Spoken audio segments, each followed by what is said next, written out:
Kita masuk ke Pak Dindin S. Maulani SH dengan topik bahaya kebangkitan neokomunisme dan bahaya kuning. Kuning apa ini maksudnya, Pak? Tentu bukan kuning Golkar kan? Bukan. Baik, kita dengarkan saja langsung dari Pak Dindin. Boleh kita kasih aplaus dulu buat Pak Dindin S. Maulani. Paham komunis adalah dalam kehidupan bangsa dimanapun itu berkaitan erat dengan paham ketidakpercayaannya kepada Tuhan yang Maha Kuasa. Itu harus kita garis bawahi bersama. Komunis mana sih yang percaya kepada Tuhan? Di mana di seluruh dunia komunis punya paham tidak mengenal Tuhan, alias ateis. Kita punya landasan konstitusi yang mengadop di bagian atas itu jelas-jelas yang namanya Pancasila. Ideologi Pancasila mendasari hidup kita ini adalah kelompok bangsa yang beragama. Jadi dari sejak awal menurut saya tidak ada tempat di bumi pertiwi ini untuk komunis. Mereka hidup penuh dengan kecurangan, suka dengan kerusakan, adu domba, fitnah. Dan itu tidak masuk di dalam 5 sila Pancasila kita. Paling tidak 2 sila sudah mereka masuk. Partai Komunis Indonesia ketika itu kerjaannya membuat keonaran, ya kan? Kerjaannya membuat kekacauan, kegaduhan, bahkan upaya-upaya untuk melakukan kudeta. Dan terakhir 65 memang betul-betul melakukan kudeta. Ketika sampai pada titik puncak di mana dia merasa kuat, waktu itu menjelang September 65, anggotanya itu sudah mencapai 3 juta kira-kira seperti itu. Dan mereka merasa waktu itu sudah terkoneksi dengan yang kalau dulu ya PKI kita terkoneksi dengan Soviet. Nah, ketika menjelang 65 sudah terkoneksi dengan Peking atau yang disebut dengan poros Jakarta-Peking. Mereka selain merasa kuat ya, anggota 3 juta dan lain sebagainya, maka mereka berupaya melakukan sebuah kudeta. Jadi tetap ujungnya tetap kudeta. Ya. Walaupun ketika sebelum kudeta itu ada sebuah pergerakan yaitu yang melakukan pawai demo ya di Jakarta paginya, itu PKI ya, DNID dan kawan-kawannya melakukan sebuah demo di Jakarta begitu, memperlihatkan kekuatannya sebagaimana dan lain sebagainya. Bahkan membuat sebuah tim khusus, ada sebanyak 2.000. Nanti kita bahas apa ada korelasi dengan 20.000 yang akan disiapkan tanggal 22 September. Waktu itu juga ada 2.000 tim khusus ya, PKI yang dilatih di Perdana Halim Kusuma. Akhirnya terjadilah sebuah kudeta, ya, pendek kata bahwa tidak berhasil. Tuhan masih melindungi kita semua, dan mereka PKI dengan TAP MPRS 25 66 dibubarkan. Kalau di masa Orde Baru saya melihat PKI ini tidur nyenyak, bukan tidur nyenyak ya, artinya ditidurkan. Masa tidur paling panjang 20 tahun itu di pasca Orde Baru.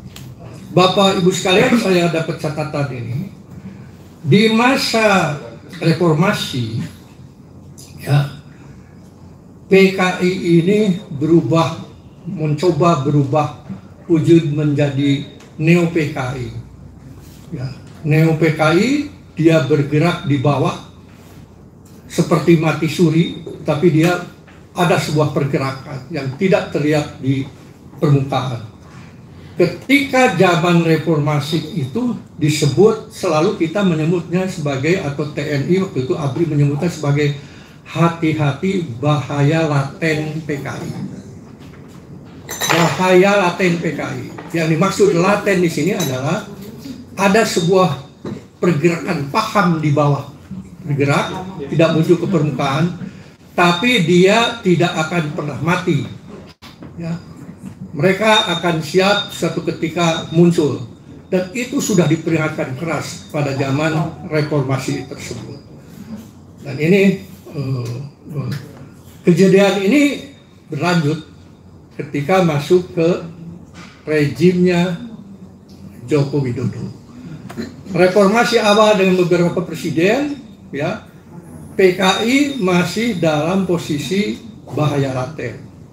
Ketika masuk kepada era rejim Soekarno, PKI sudah mulai bangkit, lahir, dan berwujud menjadi neo PKI. Nah, ini permasalahannya menjadi sangat sulit, ya, untuk TNI melakukan sebuah pengawasan ketat. Mengapa? Karena pada zaman reformasi sebelumnya, sebelum rejim Jokowi, sudah ada beberapa peraturan, ya, yang memberikan kemerdekaan dan memberikan hak keperdataan, hak politik juga kepada para keturunan PKI atau ex tahanan PKI. Bapak Ibu sekalian, saya sekali lagi di sini akan bicara sempat ketemu Jokowi dengan 7 tokoh Jawa Barat di tahun 2015. Beliau pulang dari Beijing dan beliau mengatakan bahwa saya baru menandatangani beberapa kontrak untuk pembangunan bangsa ini ke depan. Di antaranya salah satunya yang paling digarisbawahi, namun demikian Tiongkok atau RRC sekarang memang sedang booming terkait dengan pengangguran. Makanya dibikinlah kontrak yang untuk masuknya buruh, tenaga kerja buruh ke Indonesia. Jadi kalau sekarang nih banyak buruh masuk, ya, sebut saja jutaan, walaupun tidak diakui oleh pemerintah mengakui cuma beberapa. Itu sebetulnya masuk dalam komitmen, ya, masuknya investasi, bantuan segala macam dengan catatan tenaga kerja gua di RRC masuk juga ke Indonesia. Ini mulai kelihatan ada bahaya kuning kalau Pak Sapri mengatakan memang sudah mulai di situ, ya. Karena bagaimana tidak kita mencurigai besar bahwa buruh itu adalah orang-orang semi militer yang dimana kalau Cina, ya, baik buruh, pelajar dan sebagainya pada umur-umur tertentu dia wajib militer. Ya, kalau kita kelihatan turun dari pesawat buruh-buruh itu pada gunduh semua, ya, kalaupun bukan tentara merah, ya buruh yang sudah diasah dengan tadi, ya, wajib militernya. Nah, ini bukankah ini sesuatu yang membahayakan? Kita juga mencurigai, ya, ini kebangkitan neo PKI zaman rejim ini, mencurigai ketika TNI melakukan operasi untuk menertibkan beberapa buku, beberapa baju yang mempromosikan munculnya PKI waktu itu. Kita masih ingat, ya, semua. Makanya kalau ada orang Jakarta di sini jangan coba-coba juga beli Pramono Anung, karena dialah juru bicaranya Jokowi yang mengatakan, tolong itu TNI militer itu jangan terlalu tegas, dan itu kalau sekedar cuma baju segala macam biarkan saja. Itu, Pak.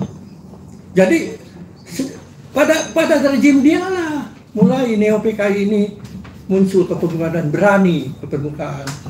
Pada zaman beliau mulai yang benar-benar namanya anak keturunan PKI seperti Ciptani mengatakan aku bangga sebagai anak PKI. Kapan itu tidak pernah. Dan semua dibiarkan. Setelah itu apa, Bapak Ibu sekalian? PKI merasa di atas angin. Di mana ketika itu Jokowi mengeluarkan, tadi sudah dikatakan, sebuah kepres 22, ya, tahun 2022 nomor 27 ya kalau tidak salah. Yaitu yang mengatakan bahwa korban PKI ini garisannya. Korban PKI adalah korban dari sebuah pelanggaran HAM berat. Tapi tidak jelas ada korban siapa yang melakukannya, tindakannya. Nah, ditarik ke 65, tentu saja melakukan tindakan itu sebetulnya bukan pembantaian seperti HAM berat. Tapi memang pertarungan tadi dari awal saya sudah menerangkan, ada sebuah pertarungan, ya, sebuah peperangan yang dilakukan, baik itu TNI, masyarakat, ya kelompok NU terutama waktu itu dengan PKI, bantai membantai. Di sini dikamuflase, di sini diprintirkan menjadi seolah-olah PKI jadi korban. Ya, yang melakukan HAM berat itu tadi sudah dijelaskan adalah TNI dan beberapa kelompok ulama besar kita. Ini kelihatan sekali. Nah, kenapa saya menjelaskan tentang disebut dengan neo PKI? Memang betul ada orang yang mengatakan paham komunis ini, komunis atau PKI ini nggak akan bangkit lagi, PKI itu nggak ada. Nah, memang betul, dengan neo PKI itu tidak akan ada muncul Partai Komunis Indonesia lagi. Tidak ada. Apalagi ketika kita masuk kiblat RRC, di mana RRC sudah memilah, ya, dalam paham komunis ini dia selain mengena ideologi komunis, yaitu kekuasaan, ya, dengan sistem komunis dan membedakan konteks ekonomi yang kapitalistik. Makanya RRC sekarang beda dengan RRC dulu.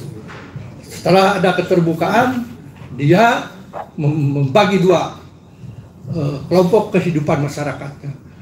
Kekuasaan politik dan kekuasaan tetap adalah paham komunis, ekonomi kapitalistis. Nah, mereka ini yang harus kita waspadai. Mereka betul ya tidak gembor-gembor tentang wah datang ke sini untuk membawa paham komunis supaya Indonesia atau negara A, B, C dengan obornya itu supaya Anda ikut di dalam paham kabinetnya begitu.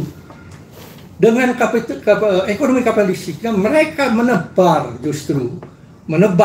investasi modal, ya, agar saudara tua kita ini semua bisa hidup maju. Bapak Ibu sekalian, berapa negara sudah rusak gara-gara kerjasama melalui iming-iming ini bor. Terjadilah debt trap, ekonomi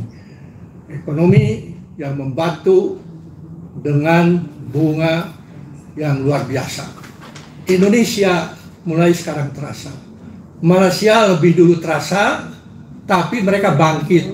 Kenapa? Bonekanya kelihatan, korupsi dan lain sebagainya. Mereka kejar, mereka habisi Perdana Menterinya. Indonesia masih begini. Kita masih antara mengejar atau tidak. Sri Mulyani sudah mengatakan, kalau tidak salah pernah saya dengar di TV, sekarang ini kelompok menengah turun menjadi kelompok miskin. Bayangin, kelompok menengah ini sebentar lagi turun pada kelompok miskin. Kelompok miskin turun menjadi kelompok pengangguran. Bayangin, kelompok atas nggak turun, kelompok atas naik ke atas. Kita semua paham, ini kelihatan sekali.